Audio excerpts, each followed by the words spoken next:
Area कैसी scalar है या फिर वेक्टर है, कोई बता सकता है मुझे? एरिया किस टाइप की क्वांटिटी है, स्केलर या फिर वेक्टर? किसी को पता है? सत्यजीत बोल। उसका स्केलर। एरिया स्केलर है। हाँ। ओके, चलो लिखोगे area is a vector quantity.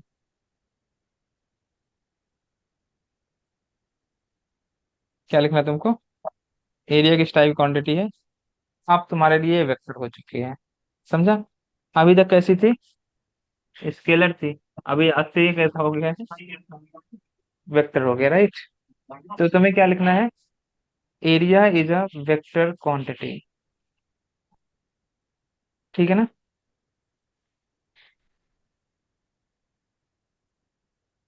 तो यहाँ पर मैंने लिख दिया एरिया तुम्हारे पास में एक वेक्टर क्वांटिटी। कैसे वेक्टर क्वांटिटी कैसे यूज करते हो उन सब के बारे में समझो। देखो यहाँ पर, जैसे कि मान लिया कि ये तुम्हारे पास में एक स्क्वायर है मान लो, और इसका साइड है ए, ये बी हो गया, ये सी हो गया, और ये डी हो गया।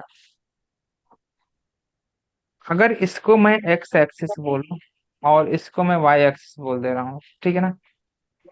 तो यहाँ पर समझो जल्दी। ये कौन है बोल रहा है? नरेंद्र, हाँ। यहाँ पर देख, यहाँ पर मैं क्या बोल सकता है कि जो एरिया होगा इसका वो कैसे लिखोगे तुम? एरिया लिखते हैं हम लोग क्रॉस प्रोडक्ट ऑफ। एरिया कैसे लिखना होगा तुमको? Cross product of adjacent side. Cross product of adjacent side इस तरह से लिखोगे, राइट? तो अब यहाँ पर जो एरिया होगा जिसको तुम बोलोगे वेक्टर ए, ये हो जाएगा वेक्टर ए बी। ये साइड है तुम्हारे पास में ए बी, इसको ऐसे एरो लगा दो। उसके बाद क्रॉस वेक्टर ए डी। यहाँ पर क्या लिखना है मुझे? वेक्टर ए डी, ऐसे लिखना, राइट? अभी तुम्हें क्रॉस प्रोडक्ट हो गया, तो यहाँ पे तुमको पता होता है कि जो vector A cross vector B is given by A B sine theta and eta cap. Eta cap का यूज तुम करते थे डायरेक्शन को मार्क करने के लिए, ये नोट करके लिख लेना बगल में। तो इसको ए मान लेता हूं मैं, और ये भी तुम्हारा सपोज करो ए है।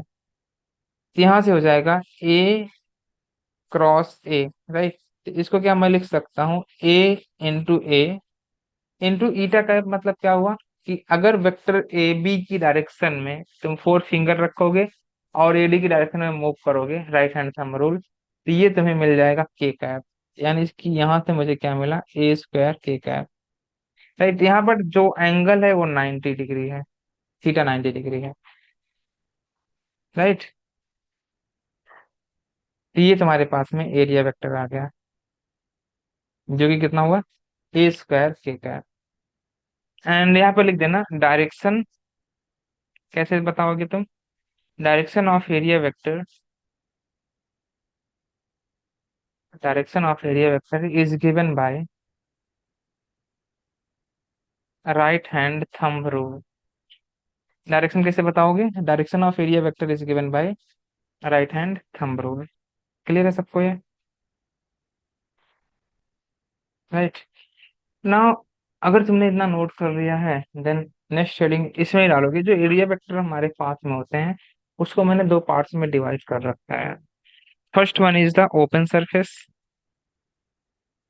पहले को क्या बोला गया है? Open surface. और इस ओपन सरफेस में लिखोगे for open surface, for open surface consider normal to the surface, for open surface consider normal to the surface as the direction of area vector. For open surface consider normal to the surface as the direction of area vector। जब भी तुम ऐसा कोई भी question रहेगा जहां पे तुम एरिया वेक्टर एक बार मार्क कर दिया, तो उस प्रॉब्लम में एरिया वेक्टर वही रहेगा, वो चेंज नहीं होगा। जैसे कि अभी मैं तुमको यहाँ पर दिखा रहा हूँ, एरिया वेक्टर दो हो सकते हैं। जैसे कि मान ले ओपन सरफेस का मतलब तो क्या क्या हुआ? आप रिपीट कर सकते हो? लिखोगे for open surface consider normal to the surface. For open surface consider normal, consider normal to the surface as the direction of area vector, as the direction of area vector. ये ठीक है। हम मान लो तुम, ये तुम्हारे पास में डिस्क है, ठीक है ना। डिस्क तुम्हारा एक तरह से ओपन सरफेस है। एक डिस्क मैं और ले लेता हूँ, एक डिस्क मैं और ले लेता हूँ ऐसा, और एक डिस्क मैं ऐसे ले लेता हूँ। मैंने डिस्क के ही चार डायग्राम बनाए। अब जैसे इस डिस्क में अगर तुमको एरिया वेक्टर मार्क करना हुआ, एक तो ये हो सकता है, ये तुम बोलोगे एरिया वेक्टर। एंड डिस्क की रेडियस है सपोज करो आर, तो यहाँ पर जो एरिया वेक्टर आएगा डिस्क का वो हो जाएगा पाई आर स्क्वायर के कैप। अब यहाँ पर मैं बोल सकता हूँ कि एरिया वेक्टर ऐसे भी हो सकता है। अब कोई हो सकता है ऊपर की तरफ मार्क किया और कोई नीचे की तरफ भी मार्क कर सकता है। वो डिपेंड करता है कि तुमको कैसे चाहिए, उस सिचुएशन के ऊपर डिपेंड करेगा। यहाँ पर क्या हो जाएगा, पाई आर स्क्वायर माइनस के कैप। अब ऐसा नहीं है कि किसी क्वेश्चन में ये दोनों पॉसिबल है, ठीक है ना। अगर तुमने इसके साथ जा रहे हो तो उस प्रॉब्लम में तुमको इसी के साथ स्टिक हो जाना पड़ेगा। अगर तुम इसके साथ जा रहे हो तो इसी उस प्रॉब्लम में, पूरे प्रॉब्लम में तुमको एरिया वेक्टर इनवर्ड मान के चलना पड़ेगा, ठीक है ना। तो तुम दोनों में से कोई भी मार्क कर सकते हो, लेकिन कैसे मार्क करना है वो भी क्वेश्चन में तुमको सिखाया जाएगा। बट हाँ, दोनों हो सकता है। अब सपोज करो ये डिस्क ऐसे रखा हुआ है। अब इसको थोड़ा सा तुम ध्यान से देखो, इसको मैंने ऐसे बनाया है।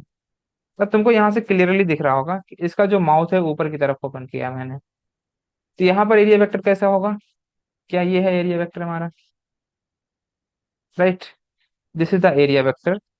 और ये रेडियस है तुम्हारे पास में कैपिटल आर, तो यहाँ पर बोल सकते हो कि जो एरिया वेक्टर आएगा पाई आर स्क्वायर जे कैप। और इस डिस्क को मैं ऐसे बना देता हूँ, देख,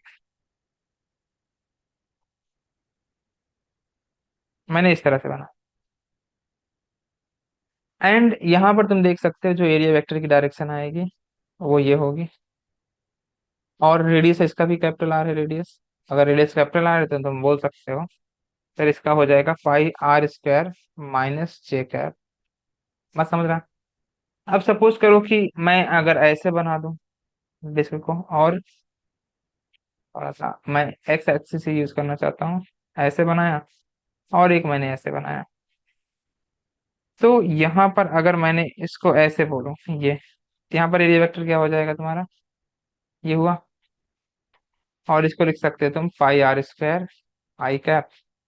और इस वाले को अगर तुम बहुत ध्यान से देखो और इसको मैं बोल दूं कि ये ऐसे है,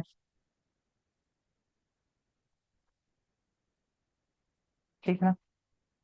तो यहाँ पर जो एरिया वेक्टर की डायरेक्शन होगी वो ये है। इसको बोलोगे तुम pi R square minus I cap.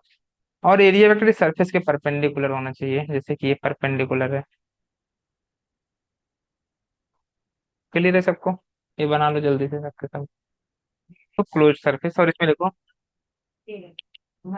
देखो for close surfaces take outward normal, for close surfaces take outward normal to be the area vector direction always, to be the area vector direction always. Sir, for closer surface. For close surfaces take outward normal to be the area vector direction always. Sir, take के बाद आपने क्या बोला था? Take outward normal to be the area vector direction always.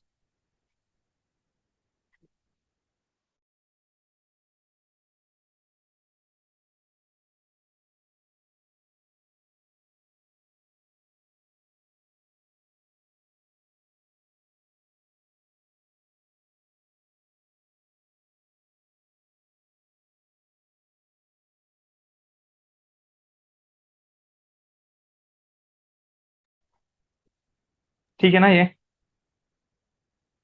अब देखो जैसे कि इसमें क्लोज सरफेसेस में क्या क्या आ सकता है तुम्हारा, एक तो स्फीयर हो सकता है, राइट। तो मान लिया मैंने, ये मेरे पास में एक स्फीयर है, एक तो ये क्लोज सरफेस हो सकता है। और क्यूब भी क्लोज सरफेस में आता है, तो क्यूब भी बना सकते हो तुम।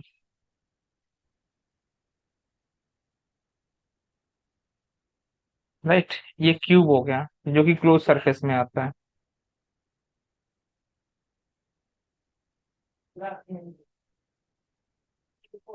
क्लियर। तो होगा क्या, ये स्फीयर है, देखें यहाँ पर। तो स्फीयर के लिए मैंने क्या बोला कि जो नॉर्मल होगा वो आउटवर्ड होगा, एरिया वेक्टर। मतलब एरिया वेक्टर की जो डायरेक्शन होगी वो आउटवर्ड होगी। ये तुम्हारा एरिया वेक्टर है। This is the direction of area vector. And ये सरफेस के परपेंडिकुलर होना चाहिए, जैसा कि मैंने बताया। ये भी हो सकता है सरफेस के जस्ट परपेंडिकुलर हो, वैसे ही लेना है। यहाँ पर ए हो सकता है, ये हो सकता है, ये हो सकता है। समझे। ये स्फीयर है हमारा, जो मैंने पहला एग्जांपल दिया है। ये बना लो। सिमिलरली यहाँ पर देखो तुम क्यूब का। पहले तो मैं क्यूब के साइड को मेंशन कर दूं, ये मान लो पी क्यू आर एस, और इसको मैं बोल देता हूँ टी यू वी, और ये डब्ल्यू। राइट। तो यहाँ पर देख, जो ये तुम्हारे पास में साइड दिख रही है आर यू वी क्यू, इसका यहाँ पर जो एरिया वेक्टर होगा ऐसे परपेंडिकुलर।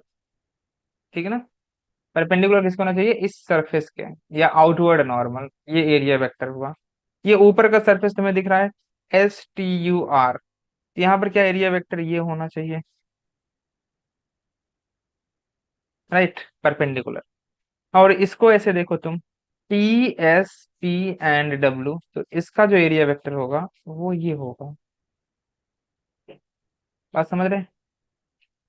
और ये देख नीचे का WPQV, नीचे का पार्ट है ना, नीचे का पोर्शन में जो एरिया वेक्टर होगा क्यूब का, आउटवर्ड ही मार्क करना तुमको, इनवर्ड मार्क नहीं करना है। और यहाँ पर देखो जो नीचे का है एकदम PQRS, तो इसका तो नीचे ही जाएगा एरिया वेक्टर। तो नीचे जाने का मतलब तुम बोल सकते हो ऐसे गया होगा सर। राइट, जैसा कि यहाँ पर देखो दिख रहा है, क्लियरली दिख रहा है, अगर 3D में तुम देख पा रहे हो तो। अदरवाइज अगर तुम ऐसा नहीं दिखाना चाहते हो तो एरिया वेक्टर को तुम क्रॉस कर दो ऐसा। तो यहाँ से अपने को आइडिया लग जाएगा, हाँ जो एरिया वेक्टर है वो इनवर्ड डायरेक्शन में। और जो ये ऊपर का पोर्शन तुम्हें दिख रहा है जो कि TUVW है, तो इसके लिए मैं बोल सकता हूँ एरिया वेक्टर बाहर की तरफ होगा, आउटवर्ड, मतलब सामने अपने आएगा जो। क्लियर है सबको, बना लो इसे जल्दी से। ऐसे एक और एग्जांपल दे सकते हो तुम सिलेंडर का। ये तो क्यूब हो गया। Cylinder is also close surface, तो एक सिलेंडर बना देता हूं मैं। ये तुम्हारे पास में सिलेंडर रहा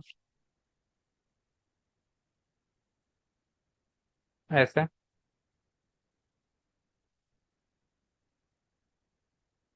ठीक।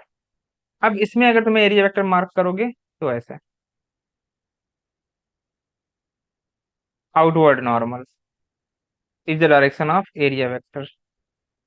तो ये एरिया वेक्टर तुम्हें मार्क करने आना चाहिए। अगर ऐसे ऊपर की तरफ मार्क करना है यहाँ पर, तो ये हो गया एरिया वेक्टर। और यहाँ पर ये है एरिया वेक्टर की direction. This is the normal. Clear है सबको, बना लो इसे। ये सिलेंडर हो गया तुम्हारा।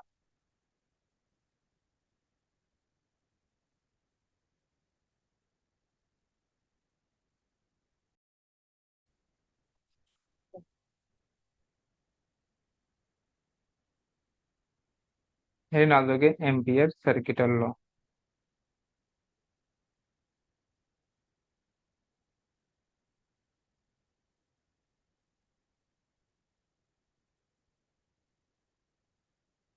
और समझो इसमें, जैसे कि मान लो यहाँ पे करंट है I1, यहाँ पर करंट है I2, यहाँ पर करंट है लेट्स कॉल I3, और यहाँ पर मैं करंट ले लेता हूँ, मान लिया मैंने I4, और यहाँ पे करंट है मान ले I5 जो कि आउटवर्ड है, ऐसा कुछ। अब मैं क्या करूंगा, एक लूप बनाऊंगा जिसको इमेजिनरी लूप बोलते हैं। मान लो ये वो लूप है। ठीक है ना। और इस लूप के अंदर में देख रहा हूँ ना, जो करंट है वो I1 I2 एंड I5 है। बाकी करंट मैंने I3 एंड I4 को नहीं लिया, वो बाहर ही है। इसको बोलते हैं इमेजिनरी एम्पीरियन लूप।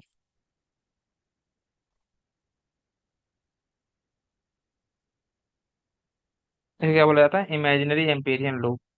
और जो करंट होता है इमेजिनरी एम्पीरियन लूप के अंदर में, करंट कितना है? I n।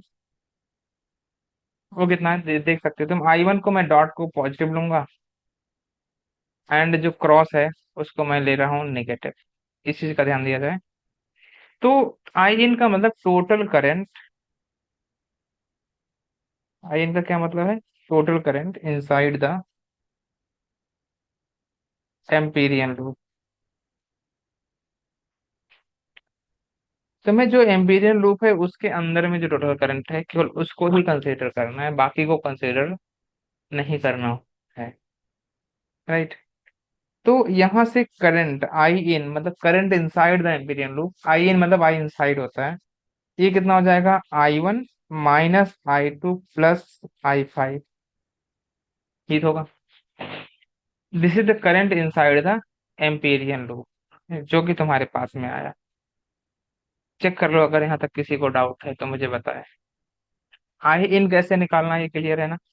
जो एम्पीरियन लूप है उसके अंदर में जो करंट है, तुमको केवल उसी करंट को लेना है, बाकी करंट को नहीं लेना होता है। ठीक है ना? इसके बाद एम्पीरियन लूप की कुछ डायरेक्शन होती है, और जब भी हम लोग एम्पीरियन लूप की डायरेक्शन को मार्क करते हैं, उसके कुछ तरीके होते हैं मार्क करने के। अभी मैं उन तरीकों पे नहीं जा रहा हूँ।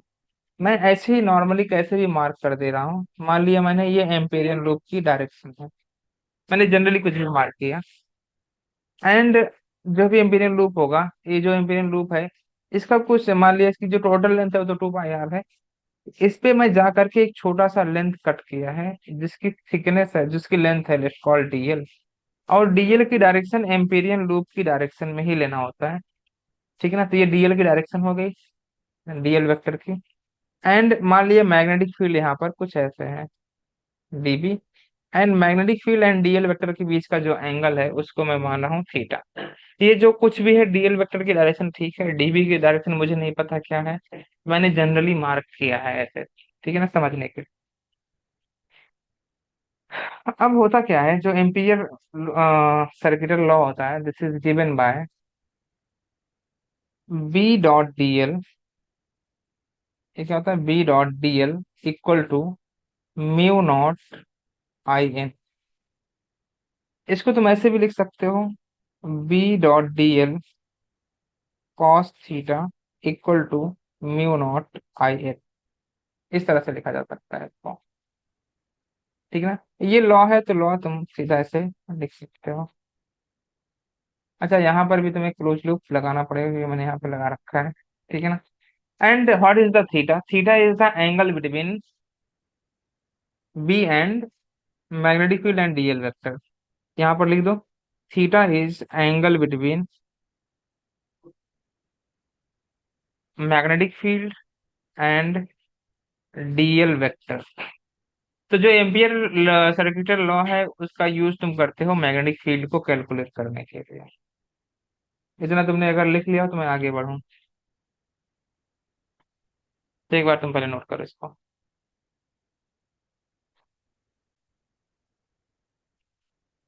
It states that line integral of magnetic field. It states that line integral of magnetic field is mu naught time, is mu naught time, is mu naught time, mu naught mu naught time, sine theta. mu naught times of current inside the ampere circular loop, mu naught times current inside the ampere circular loop। यानी कि mu naught times I इन ना।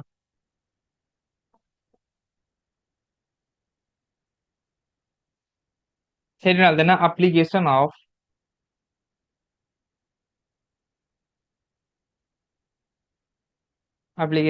Ampere circuital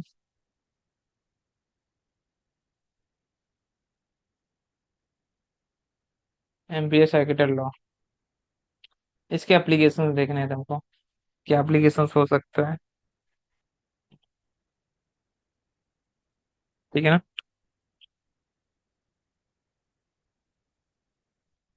समझो।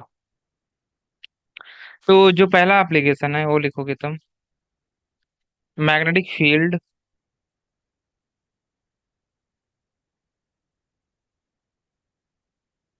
Magnetic field of infinite magnetic field of infinite wire by Ampere circuital law. ठीक है ना। ये heading पड़ेगी तुम्हारी।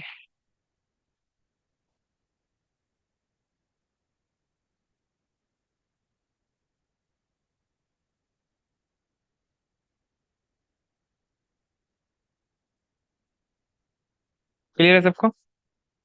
अब देख इसमें, जैसे कि तुमको पहले से ही पता है, मान लो तुम्हारे पास में ये एक इनफाइनाइट वायर है।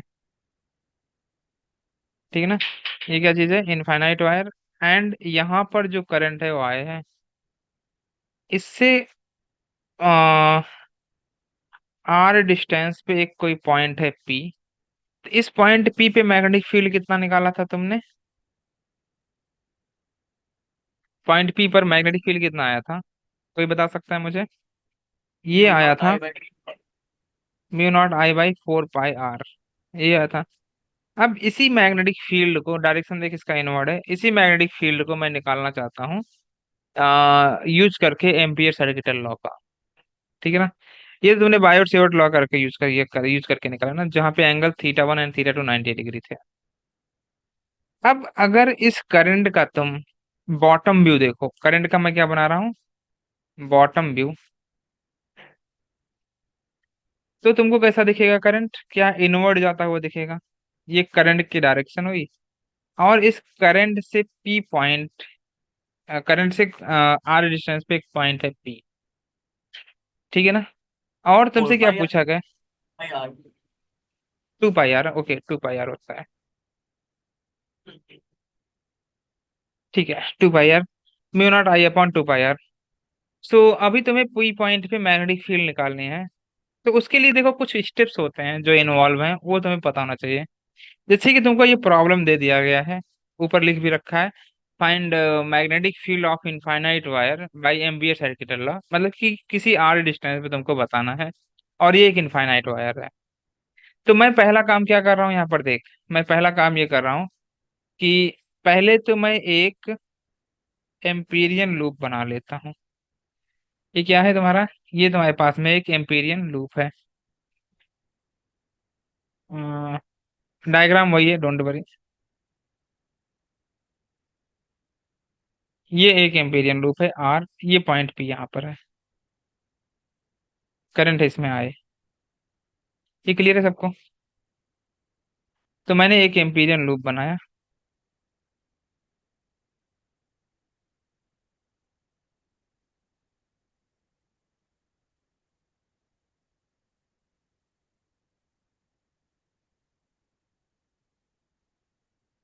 तो ठीक है ना। तो पहला स्टेप तुमने किया, जो स्टेप्स इन्वॉल्व है यहाँ पर चाहो तो लिख देना, step involve.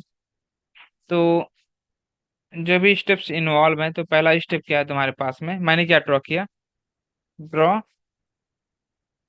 An imaginary ampere loop या एम्पीरियन लूप, जो भी बोलना चाहो तुम बोल सकते हो। तो पहला काम क्या किया तुमने, एक एम्पीरियन लूप ड्रॉ कर लिया। यहाँ तक क्लियर है सबको। उसके बाद क्या करोगे, एम्पीरियन लूप की डायरेक्शन मार्क करनी होती है। बट डायरेक्शन देख ऐसे भी हो सकता है और ऐसे भी हो सकता है। कौन सा डायरेक्शन लेना चाहिए, तो उसमें थोड़ा सा कंफ्यूजन रहता है। तो अभी के लिए मैं क्या कर रहा हूँ, उसके पहले मैं मार्क कर देता हूँ डायरेक्शन ऑफ मैग्नेटिक फील्ड, क्योंकि करंट की डायरेक्शन तुमको पता है। तो अगर करंट की डायरेक्शन में थंब रखो तो पॉइंट पी पर जो मैग्नेटिक फील्ड की डायरेक्शन होगी, क्या नीचे की तरफ आएगी, डीबी। ठीक है ना। तो इसके लिए मैंने सेकेंड स्टेप क्या किया है, mark the direction of magnetic field. ठीक है ना। मैग्नेटिक फील्ड की डायरेक्शन मार्क किया मैंने। ये तुम्हारे पास में एम्पीरियन लूप था, ये मैग्नेटिक फील्ड की डायरेक्शन हो गई दूसरे स्टेप में। अब थर्ड स्टेप में क्या करोगे तुम, थर्ड स्टेप में तुम्हें क्या करना है, mark the direction of Amperian loop, Amperian loop, Amperian loop की डायरेक्शन मार्क करो। जैसे देख, मैग्नेटिक फील्ड यहाँ पे टेंजेंट है, यहाँ पर ऐसे रहेगा, यहाँ पर ऐसे रहेगा, यहाँ पर ऐसे रहेगा, तो इसके लिए मैग्नेटिक फील्ड की जो एम्पीरियन लूप की डायरेक्शन है वो मैंने क्लॉकवाइज ले लिया। क्लियर है सबको ये, क्लॉकवाइज ही क्यों लिया मैंने, ठीक है ना।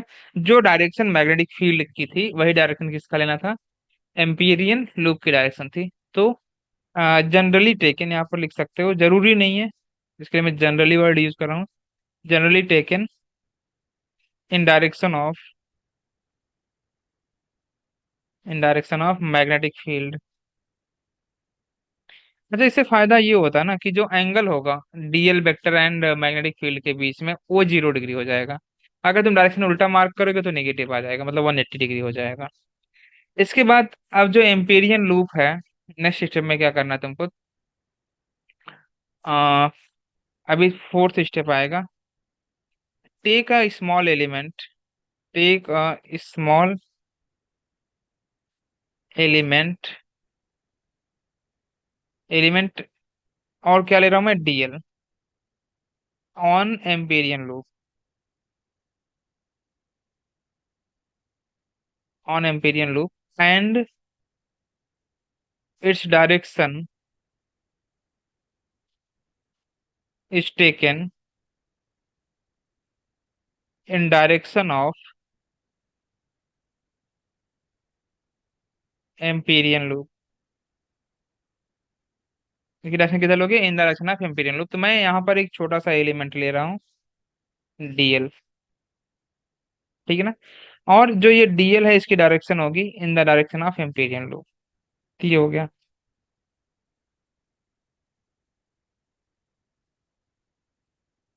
क्लियर है।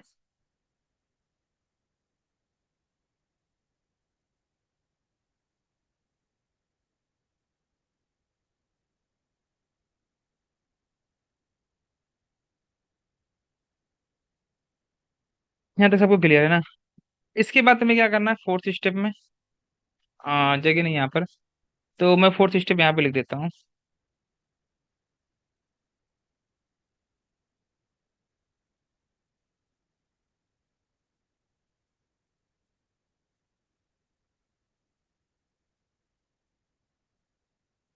आ,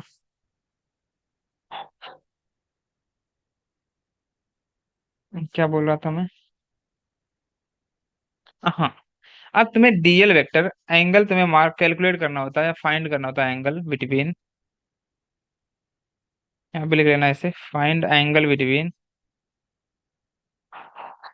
DL vector and dB vector. तो यहाँ पर एंगल कितना है, थीटा, अगर चेक करोगे, मैं इस जो क्वेश्चन दिया मैंने उस केस में 0 डिग्री है, इन दिस केस डीएल। ठीक है ना। इस केस में एंगल कितना है, ये सबको समझ गया।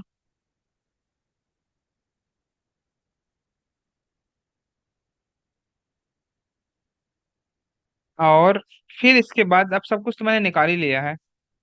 सो नेक्स्ट जो तुम्हें स्टेप यूज करना है, यूज कर लो Ampere's law,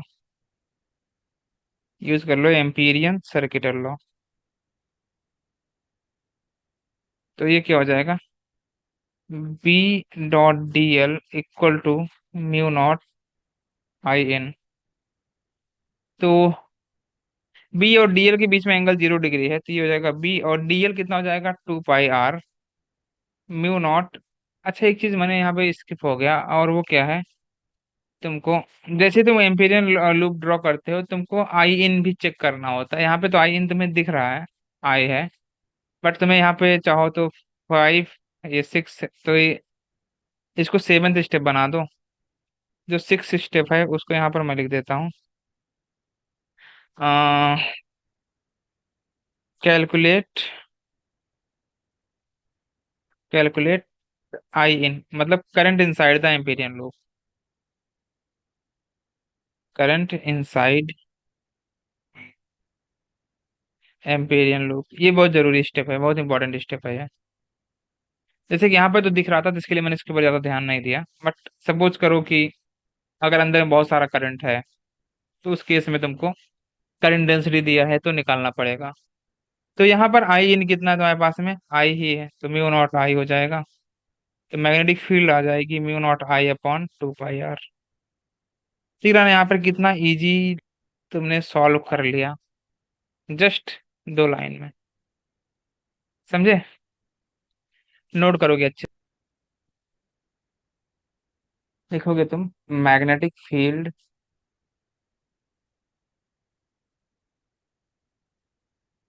due to infinite, due to infinite hollow cylindrical wire,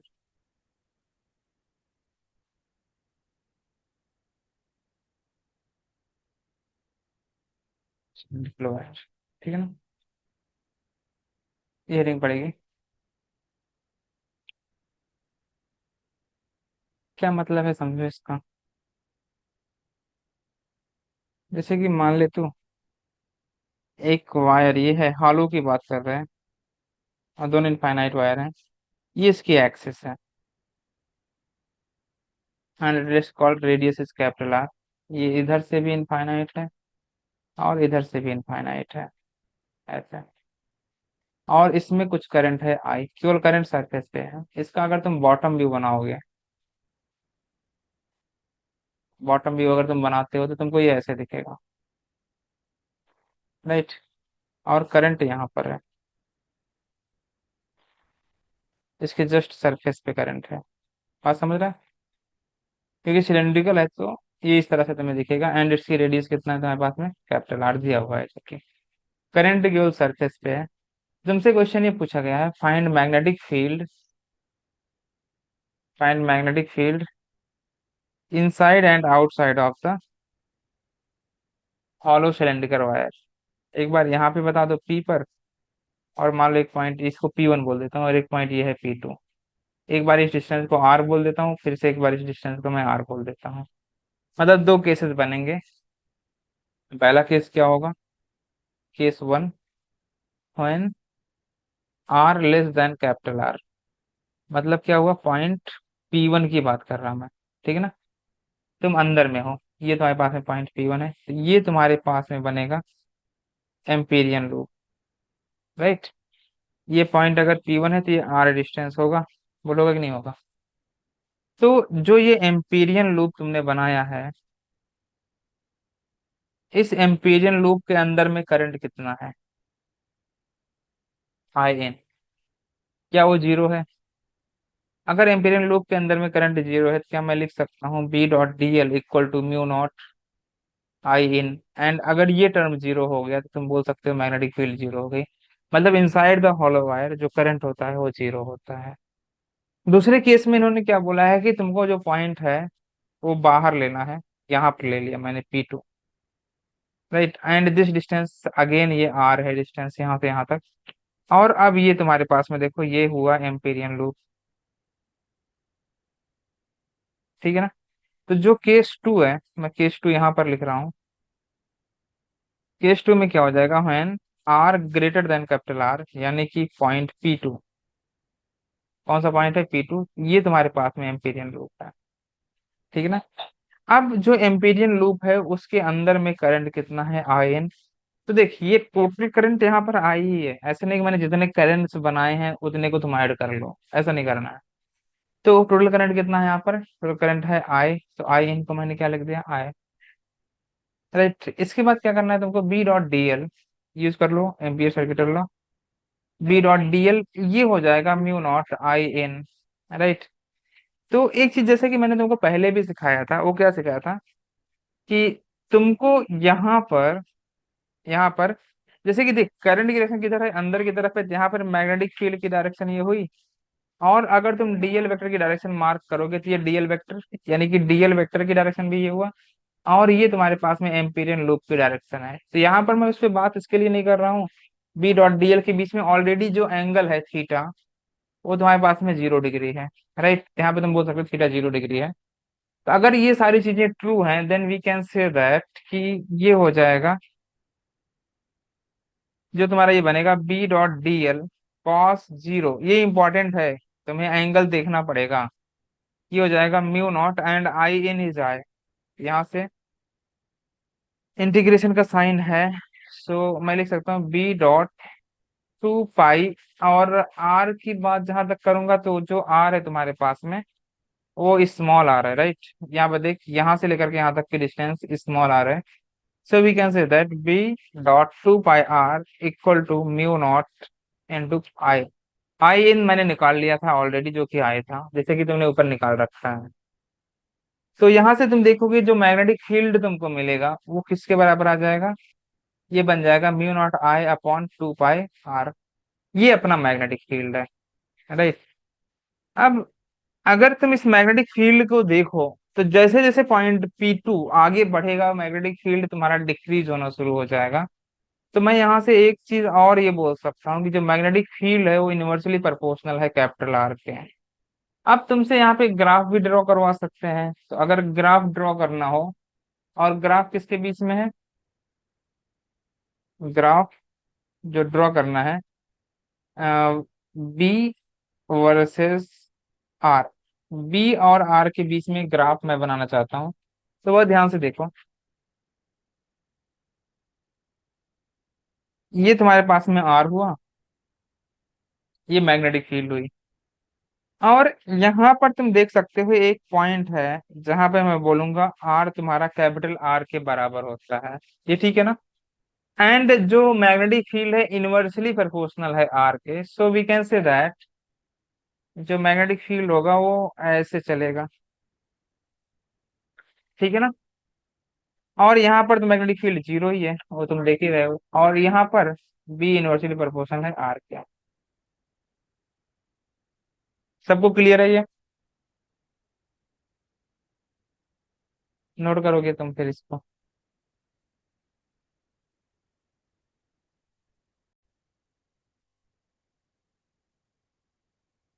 heading पड़ेगी तुम्हारी magnetic field due to infinite solid cylindrical current carrying wire. Magnetic field due to infinite solid cylindrical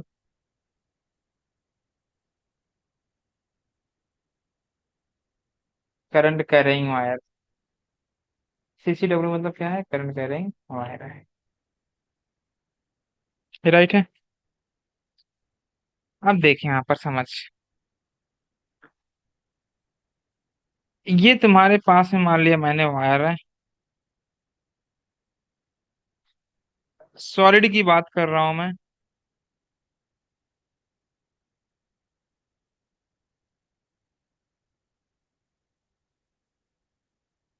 तो इसमें current मान लिया आई है, ये infinite है ऊपर से भी और यहाँ से भी।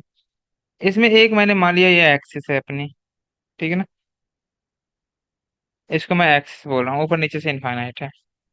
और ये रेडियस तुमको दे रखा है कैपिटल आर। तुमसे क्वेश्चन ये पूछा गया है, find magnetic field, find magnetic field when R less than capital R and R greater than capital R. समझ गया ना। तुमको दो केसेस बनाने होंगे। तो दो केसेस बनाने के लिए अगर तुम इसका बॉटम व्यू देखो,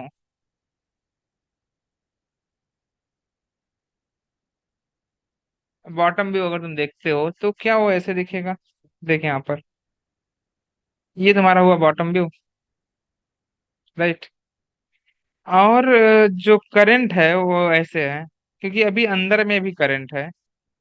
तो बॉटम व्यू अगर तुमको मैं दिखाऊंगा तो तुमको ऐसा लगेगा कि जो करंट है वो अंदर की तरफ जा रहा है, एंड ऑब्वियसली सरफेस पे भी करंट है। इस तरह से है। एंड इसकी रेडियस अपने को दे रखा है कैपिटल आर, तो रेडियस को मार्क कर देता हूं मैं, जो कि कैपिटल आर है। एक बार तुमको मैग्नेटिक फील्ड यहाँ पर बताना है, इस पॉइंट को पी मान लेता हूँ और ये डिस्टेंस है आर। और एक बार तुमको पॉइंट पी टू जो है वो बाहर लिया गया है, and this distance is also R. बात समझा है सबको। तो दो केसेस अब भी बनेंगे। एक चीज और तुमको यहाँ पर दे रखा है जो कि है करंट डेंसिटी। यहाँ पे करंट डेंसिटी दे रखा है जे ampere per metre square. If J, यहाँ पे लिख देता हूँ, जे इज करंट डेंसिटी। जे क्या तुम्हारे पास में, जे को बोलते हैं करंट डेंसिटी। करंट डेंसिटी का मतलब होता है current per unit area. Current density का मतलब क्या होता है, current per unit area, right. अब पहला केस क्या है, पहला मैं बाहर का ले लेता हूँ, when R greater than capital R, मतलब पॉइंट पी टू की बात कर रहा मैं, ठीक है ना। तो उसके लिए देख ये बनेगा एम्पिरियन लूप, राइट। यही होगा ना एम्पिरियन लूप। तो यहाँ पर क्या तुम लिख सकते हो, B dot D L equal to mu not I N. तो यहाँ पर देख आई एन कितना होगा, क्योंकि इस एम्पिरियन लूप के अंदर में जो तुमने एम्पिरियन लूप मार्क किया है, राइट, इसके अंदर में टोटल करंट कितना है, आई ही तो है, राइट। यहाँ पे करंट कितना है, आई। तो एम्पिरियन लूप के अंदर में टोटल करंट आई है, तो इसमें कोई डाउट नहीं है अपने को।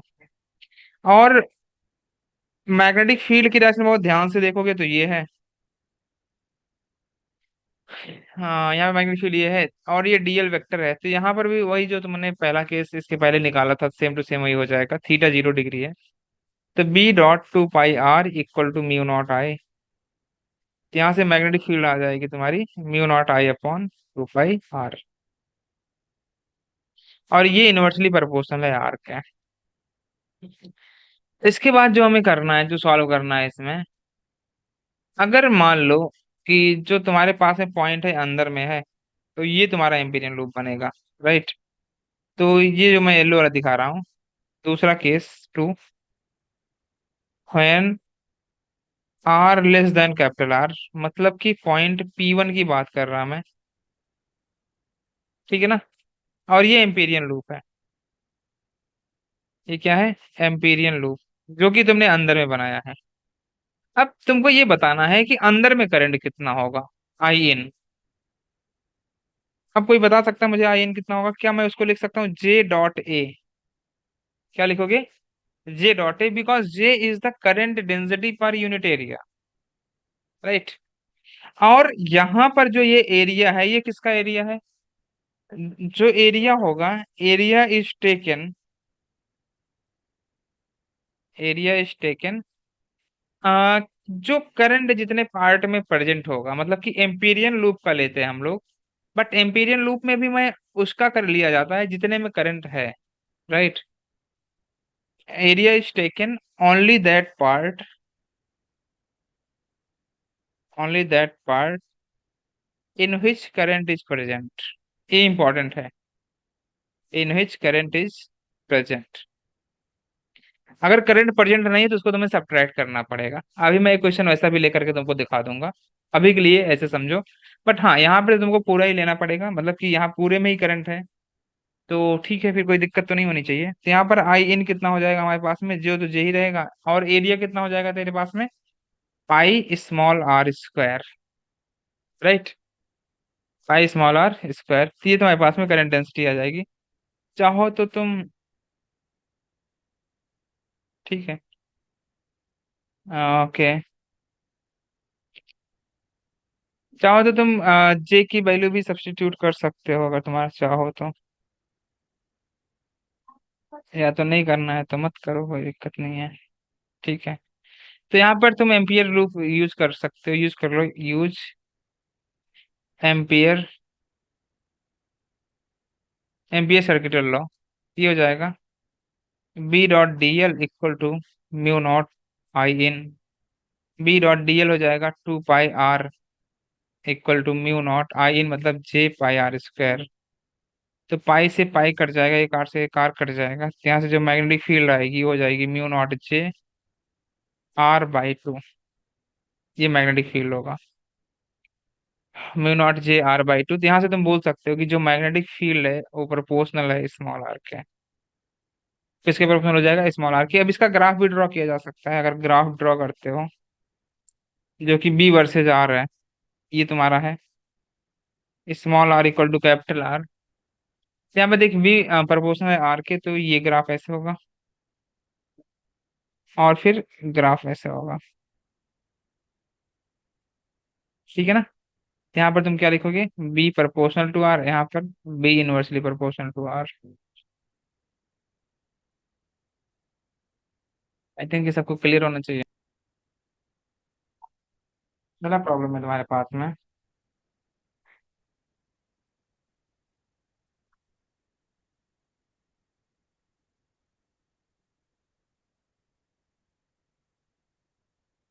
अरे छोटा बनाना चाहिए, बड़ा बनाना। ये मतलब कंसेंट्रिक है। इसकी रेडियस तुमको दे रखी है R1, एंड इसकी रेडियस दे रखी है R2। करंट केवल इतने पार्ट में है। ये बना लो जल्दी से। करंट यहीं पर है, बाकी करंट नहीं है।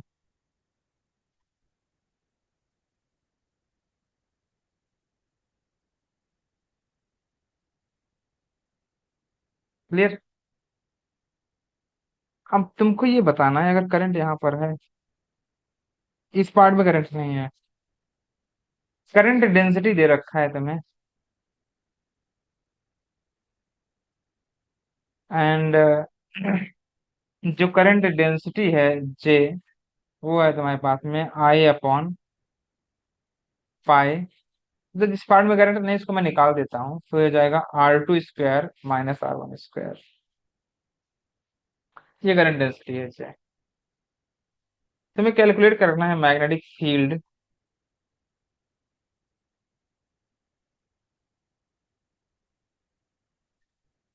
Calculate magnetic field at point P। Calculate magnetic field at point P। Point P तुम्हारा कहीं यहाँ पर है, ये पॉइंट P है, and this distance is R। ठीक है ना। मतलब कि इसको अगर मैं C बोल दूं, पॉइंट P का मतलब क्या हुआ कि जो CP है वो R दिया है तुमको। इस चीज का ध्यान दिया गया। एंड तुमको यहाँ पे मेंशन किया गया है in R1 radius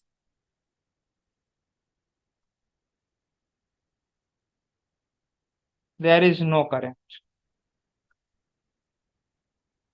R1 radius में कोई भी करंट नहीं है।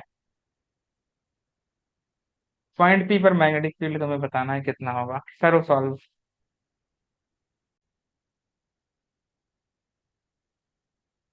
देखो, जो तुम्हारा एम्पीरियन लूप बनेगा वो ये होगा, वो ध्यान से देखोगे तो।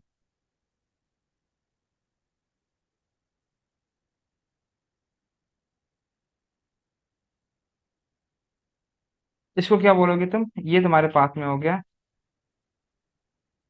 Amperian loop, right. अब इस एम्पीरियन लूप के अंदर में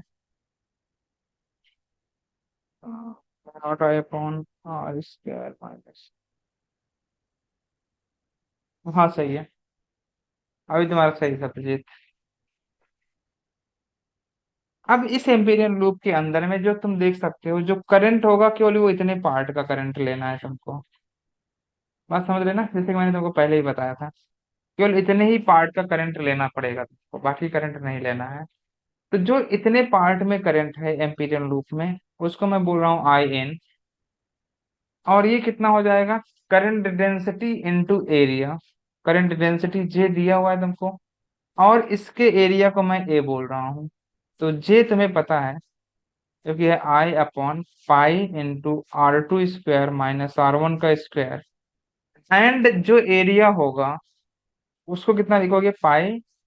ये देखिए इस आर स्क्वायर माइनस कर दोगे तुम R1 स्क्वायर, और ध्यान से अगर तुम देखोगे पाई से पाई कैंसिल आउट हो जाएगा। यहाँ पे जो आई इन आएगा वो होगा I × R² माइनस R1 का square whole divide by R2 square minus R1 square. ये तुम्हारे पास में आई इन है। राइट, अब अगर इतनी बात क्लियर है तुमको, जैसे कि तुम यहाँ पे देख सकते हो करंट किधर पे है, अंदर की तरफ है, तो जो मैग्नेटिक फील्ड की डायरेक्शन होगी वो ये होनी चाहिए, और इसको तुम बोलोगे डीएल वेक्टर की डायरेक्शन, एम्पीरियन लूप की डायरेक्शन ये हो गई। तो यहाँ पर भी तुम देख सकते हो डीएल एंड मैग्नेटिक फील्ड के बीच का एंगल है, magnetic field and DL vector के बीच का जो एंगल है यहाँ पर भी वो कितना है, थीटा, वो है 0 डिग्री। राइट, तो मैं ये बोल सकता हूँ B.dl इक्वल टू हो जाएगा μ0 I n। तो डीएल कितना लिखेंगे, डीएल तो सीधा लिख सकते हैं ना 2 π r, उसमें कोई दिक्कत ही नहीं है। इक्वल टू, क्योंकि एम्पीरियन लूप का ही लिया जाता है जो डीएल होता है, μ0 एंड आई इन हो जाएगा I R² माइनस R1 का square whole divide by R2 square minus R1 का स्क्वायर। तो कुछ तो कट तो रहा नहीं है, तो मैग्नेटिक फील्ड जो आएगी वो हो जाएगी μ0I R² minus R1 square whole divide by 2 π r R2 square minus R1 square. ये तुम्हारा आंसर होगा। सेम क्वेश्चन था, बस तुमको चेक करना है कहाँ पे क्या कैसे लेना है। ठीक ना, बाकी क्वेश्चन में कुछ है नहीं, केवल तुमको दिख रहा है कि जो कैलकुलेशन है थोड़ा सा इतना गंदा गंदा, गंदा भी नहीं बोल सकता। बस ये क्वेश्चन इसके लिए दिया था कि तुम जिससे कि आइडेंटिफाई कर लो कि ए किसको लेना है, आई इनको कैसे कैलकुलेट करना है, उन सब के लिए। नोट करोगे इसको अब तुम, वो छोटा हो गया ना, क्या गया।